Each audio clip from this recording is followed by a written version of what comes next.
Salut les photographes, j'espère que vous allez bien. Pour ma part, ça va nickel. Aujourd'hui, on se retrouve pour une toute nouvelle vidéo où cette fois-ci, on va pas du tout parler de photographie animalière, mais de l'astrophotographie. Et plus précisément, je vais vous dire comment réussir à faire une photographie de la Voie lactée comme celle-ci.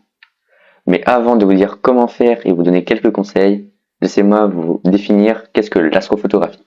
Donc l'astrophotographie, ou plutôt appelée astrophoto, c'est une discipline de l'astronomie et de la photographie réunies ensemble qui consiste à photographier des objets célestes, tels que donc la Voie lactée, la Lune, le Soleil, les étoiles et tout ce qui consiste notre système solaire.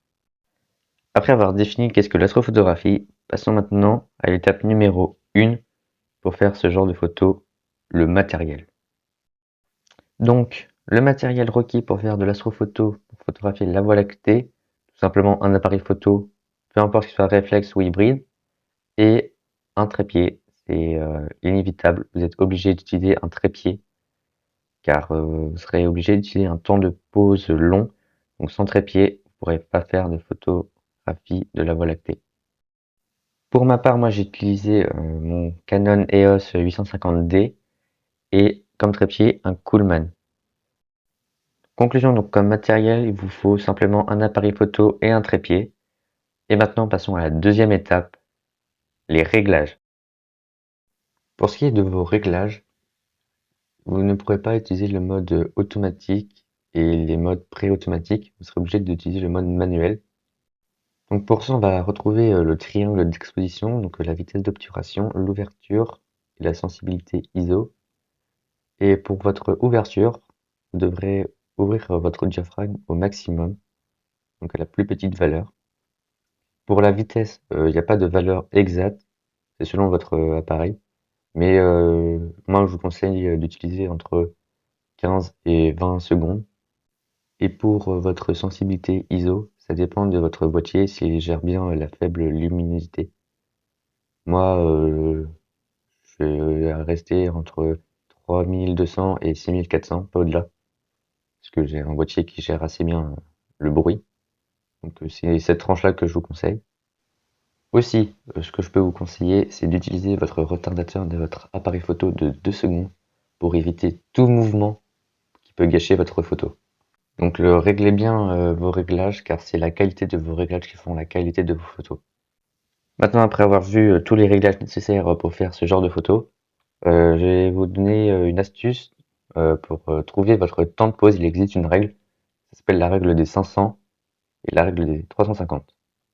Donc la règle des 500 et la règle des 350 correspond en fait à votre type de capteur. La règle des 500, c'est pour ceux qui ont un plein format, donc un full frame, et la règle des 350, c'est pour ceux qui ont un APS-C.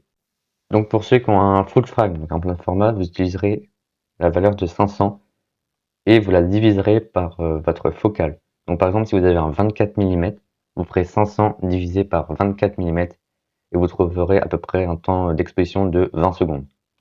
Et pour les APS-C, vous ferez 350 divisé par votre focale, donc par exemple encore 24 mm, vous ferez 350 divisé par 24 mm et vous trouverez un temps de pause d'environ 15 secondes. Donc voilà, la règle des 500 et la règle des 350, ça sera pas une valeur précise, c'est juste pour vous aider à trouver un temps de pause. Il sera pas forcément exact, ça sera soit un peu plus, soit un peu moins, mais c'est juste pour vous donner un ordre d'idée pour que vous retrouvez. Voilà, maintenant je vous ai tout dit sur les réglages, sur le matériel utilisé, sur la règle des 500 et des 350. Bien sûr, ce que je vous ai dit, c'est ce que j'ai pu faire, donc de mon expérience. Parce que en fait, c'est très compliqué de vous donner des trucs exacts, car ça dépend surtout où vous allez photographier la Voie lactée. Faut pas du tout qu'il y ait de pollution lumineuse, ça dépend les heures que vous prenez, et ça dépend aussi de votre matériel.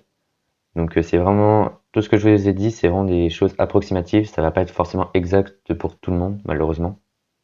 Donc cette vidéo, j'espère qu'elle va vous donner un ordre d'idée et vous aider à faire des photos de la Voie lactée. Et voilà, donc j'espère que ça vous aura aidé et j'espère que cette vidéo vous aura plu. Donc n'hésitez pas à me le dire dans les commentaires. Là, je vais vous mettre à la fin de la vidéo 2-3 photos que j'ai pu faire de la Voie lactée. Et n'hésitez pas à me suivre sur mes autres réseaux sociaux comme Instagram ou TikTok. Et aussi, n'hésitez pas à aller voir mon site internet. Vous retrouverez donc ma galerie avec toutes mes photos qui sont rangées par catégorie. Vous aurez accès à toutes les photos pour voir mon travail. Et aussi, vous avez maintenant accès aux fiches espèces. Donc les fiches espèces, ce sont un PDF à télécharger qui vous explique l'intégralité de l'espèce plus toutes les photos sur l'espèce. Donc voici à quoi ça ressemble. Donc n'hésitez pas à aller faire un tour, les liens sont dans la description. Et maintenant, je vous laisse avec les photos de la Voie lactée que j'ai pu réaliser.